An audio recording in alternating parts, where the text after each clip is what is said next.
আসসালামু আলাইকুম প্রিয় দর্শক, আজকের এই ভিডিওতে আমি আপনাদেরকে দেখিয়ে দিতে চলেছি আপনারা আপনাদের ফেসবুক মেসেঞ্জারের ডিলিট হওয়া মেসেজ, ছবি, এমনকি ভিডিও আপনারা কিভাবে রিকভারি করবেন।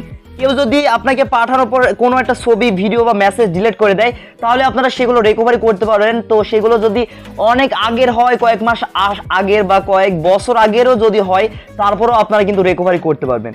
তো কিভাবে রিকভারি করবেন জানতে চাইলে আজকের এই ভিডিওটা প্রথম থেকে শুরু করে একদম শেষ পর্যন্ত দেখতে থাকুন। আর প্রত্যেকজনের কাছে অনুরোধ থাকবে অবশ্যই আজকের এই ভিডিওতে একটি লাইক দিয়ে, যারা যারা নতুন আছেন অবশ্যই সাবস্ক্রাইব করে পাশে থাকা বেল আইকনটি বাজিয়ে দিয়ে অল সিলেক্ট করে দিবেন। তো চলুন আজকের এই ভিডিওটা শুরু করা যাক। তো ফার্স্ট আপনারা সরাসরি ফেসবুকে চলে আসবেন। ফেসবুক লাইটে গেলে কিন্তু হবে না, ফেসবুকটা অবশ্যই আপডেট দিয়ে নেবেন, তাহলে আমার ইন্টারফেসের সাথে আপনাদের মিল খাবে। তো থ্রি ডট লাইনে ক্লিক করে আপনারা সরাসরি সেটিং অ্যান্ড প্রাইভেসি অপশনে ক্লিক করে আপনারা সরাসরি সেটিংয়ে চলে আসবেন। দেন এইখান থেকে আপনারা পেয়ে যাবেন ইওর ফেসবুক ইনফরমেশন। তো এইখান থেকে আপনাদেরকে কি করা লাগবে, ডাউনলোড ইওর ইনফরমেশন, এখানে যে অপশনটা দেখতে পাচ্ছেন আপনাদেরকে এই অপশনটায় ক্লিক করে দেওয়া লাগবে। তো এখান থেকে আমি এই অপশনটায় ক্লিক করে দিব, আপনারা এখান থেকে এই অপশনটায় ক্লিক করে দেবেন। তো আমি কিন্তু আমার ডিলিট হওয়া মেসেজ, ছবি, ভিডিও কিন্তু ফিরিয়ে আনতে চাচ্ছি না, কিন্তু তারপরও আপনারা কিভাবে ফিরিয়ে আনবেন আপনাদের দেখানোর স্বার্থে আমি এই ভিডিওটা বানাচ্ছি, ঠিক আছে? তো অনেক উপকারী হতে চলেছে, তো এই উপলক্ষে হলেও একটি লাইক দিয়ে দিবেন অবশ্যই ভিডিওতে।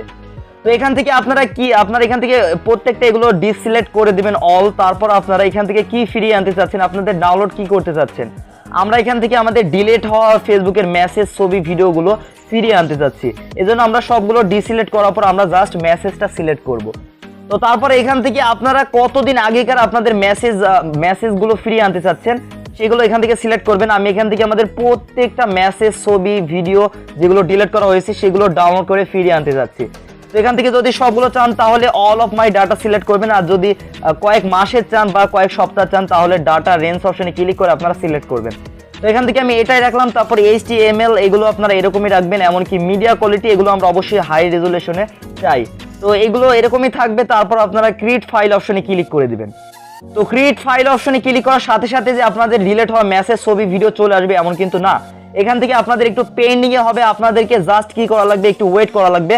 পেন্ডিং যখন হয়ে যাবেন তারপর দেখতে পারবেন এখান থেকে পেন্ডিং হওয়ার পর ডাউনলোড অ্যাগেইন, মানে আপনারা এই অপশনটায় ডাউনলোড অপশনে ক্লিক করে আপনাদের এই যে ফাইলটা আছে এটা ডাউনলোড করে নেবেন। তাহলে আপনাদের পুরোপুরি আপনাদের মেসেজ, ছবি, ভিডিওর ওই অপশনটা কিন্তু ডাউনলোড করা হয়ে যাবে। আর ওই ডাউনলোড করা ফাইলটা কিন্তু আপনারা নর্মালি আপনাদের ফাইল ম্যানেজার থেকে কিন্তু দেখতে পারবেন না। তো সেই ফাইলটি আপনারা যদি আপনাদের মেসেজ, ছবি, ভিডিও দেখতে চান তাহলে একটি ফাইল ম্যানেজার ডাউনলোড করার প্রয়োজন হবে। প্লে স্টোরে চলে আসবেন, ইএস ফাইল ম্যানেজার লিখে আপনারা সার্চ করে দিবেন। ভালো করে দেখে নিন, ফার্স্টেই যেই একটি অ্যাপ্লিকেশন চলে এসেছে আপনাদেরকে এই অ্যাপ্লিকেশনটা ডাউনলোড করা লাগবে। তো আমার প্রয়োজন নেই, এজন্য আমি কিন্তু ডাউনলোড করি নাই। আপনাদের যাদের দরকার আছে মাস্ট বি এই অ্যাপ্লিকেশনটা ডাউনলোড করবেন, কারণ এই অ্যাপ্লিকেশনটার সাহায্যে কিন্তু আপনারা আপনাদের ডিলিট হওয়া মেসেজ, ছবি, ভিডিওগুলো দেখতে পারবেন। তো সেটা কিভাবে, এটা ডাউনলোড করে ইনস্টল করবেন। তারপর যেই ফাইলটা ডাউনলোড করলেন আপনারা ফোন মেমোরিতে গিয়ে খুঁজে নেবেন, সেই ফাইলটায় গিয়ে আপনাদের মেসেজ, ডিলিট হওয়া মেসেজ, ছবি, ভিডিওগুলো আপনারা খুব সহজেই দেখে নিতে পারবেন। তো এই ছিল মূলত আজকের এই ভিডিওটা। যদি ভালো লেগে থাকে অবশ্যই কমেন্ট করে জানিয়ে দিবেন। সবাই ভালো থাকুন, সুস্থ থাকুন, আমাদের টেকনিক্যাল সাব্বির ইউটিউব চ্যানেলের পাশেই থাকুন।